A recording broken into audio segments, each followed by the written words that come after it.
Silicone hands, they are definitely the most upgraded way to work on clients who aren't really clients. Okay, did that make sense?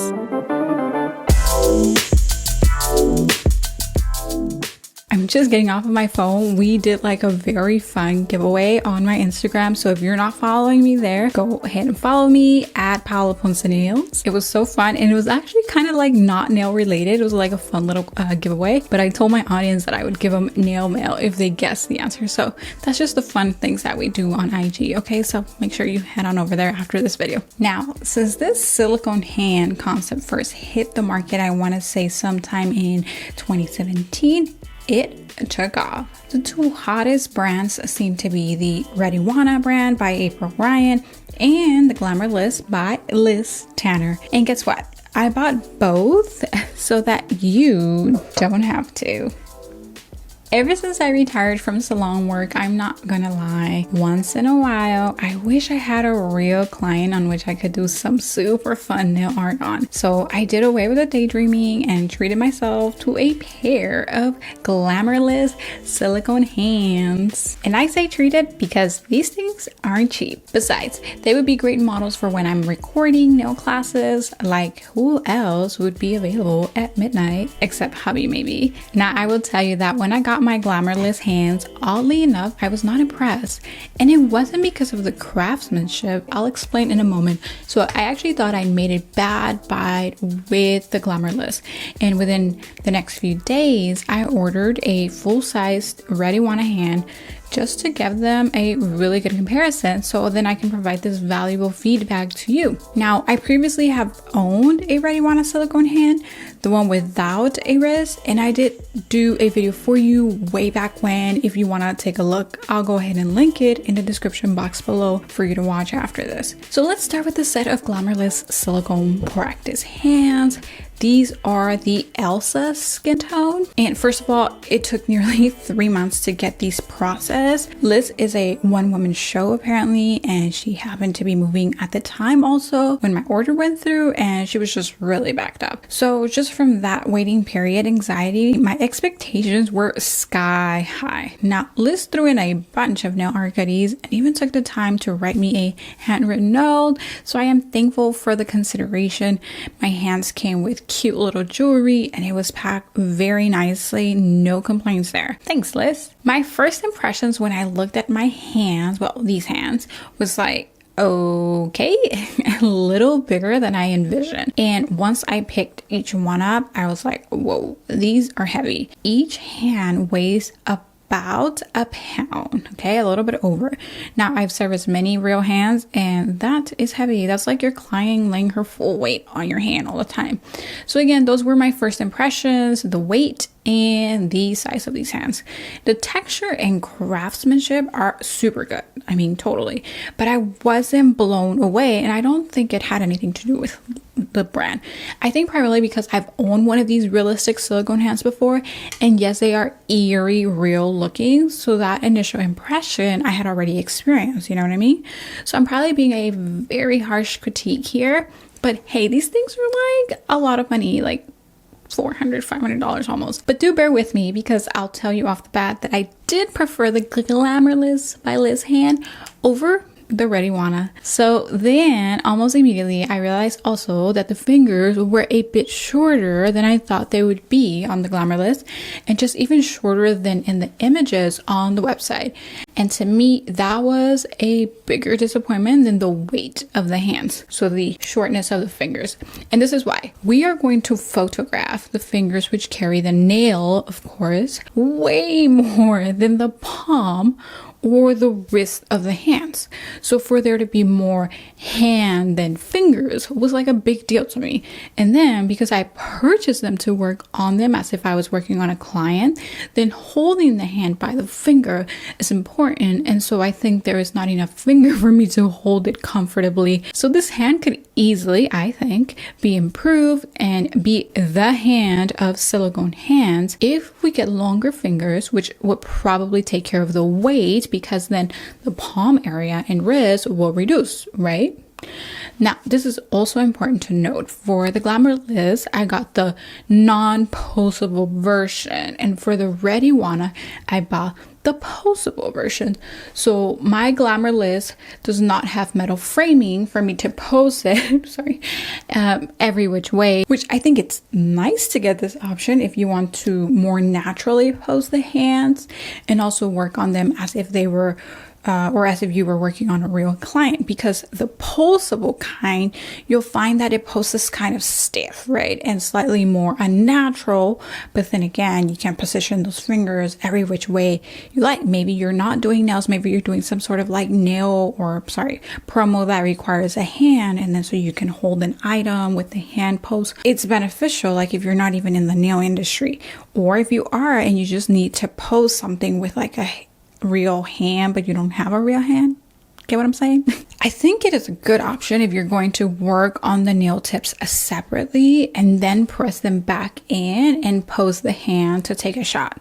But I've seen people, including nail students, still clamp it down on a table and work on it as a real hand. So I think it is a little bit of preference, totally your preference. I think it boils down a bit to aesthetics and convenience, and no one can really make those choices for you. Okay, now the IGUANA hand has been improved since my first video on it 2 years ago. And so this was another reason why I was intrigued to want to purchase it. And so I did. Now, I only got one hand, not a set, okay? And I got the posable kind and in skin shade, Lisa. Why did I say that funny? Lisa. It was beautifully packaged, came with some extra tips and some dazzling jewelry, which I have not bedazzled because I think I'm going to sell this guy. First impressions, it did not look as lively and realistic as I'd imagine. It was definitely smaller than the GALMERLIZ, which I like. Much less heavier also, which I liked again.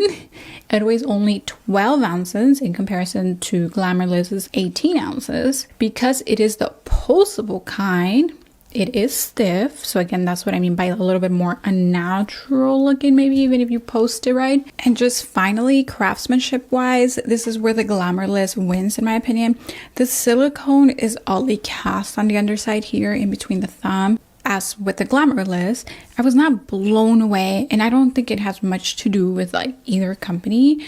Again, I just think that initial shock of how realistic these hands can look has just been done away with because I've owned one in the past. Anyone new walks into my studio, then they're instantly struck by it, like, whoa, that looks like a real hand. So I kind of lost that because I already have owned one. The canal area of each hand's finger is deep enough for you to fit just about any length tip, and that without gluing. I like to do this non-gluing method of working with the tips, especially if you're not finished filing the nails. Then you won't need nails to stay put. You can buy a primer from each brand and Gorilla Glue the nails permanently and then place tips on top of those tips. But this is primarily beneficial if you are finished filing the nails. I personally do just prefer the putting on and off tips versus permanently gluing a first set and then just pressing or pushing on a secondary set. By the way, if you accidentally rip your silicone hand, which apparently can happen, and I'm assuming that happens when you finish file, both companies sell silicone repair glue. IGUANA has a demo clip for repair, and I want to say Liz will complimentary fix it for you. I'm assuming she has the time and you have to contact her ahead of time, and that's obviously if you cover the shipping costs. Otherwise, again, she also sells that silicone repair kit. And one last thing on both brands, they both do offer clamps for the hands. GALMERLIZ even goes as far as carving out a hole in hers so that you can insert the arm of your clamp inside. Oh, okay. So as you can see, both have their pros and cons, like any company, right? Or brand. So it might just boil down to price for you. So what does each brand cost? Now, I told you in the beginning, these hands aren't cheap. They are a complete treat, okay? So to compare apples with apples, the non-pulsable set of full hands from GALMERLIZ, which I bought, is $420. Yeah, $420 for two full hands, okay? The same set is $298 from IGUANA. However, Liz, or the GALMERLIZ brand, will do the hole, right, for you to stick your clamp in there, complimentary if you buy the clamp, okay? I know that IGUANA has this clamp, and you just kind of hold, or the clamp would just hold the wrist of the hand.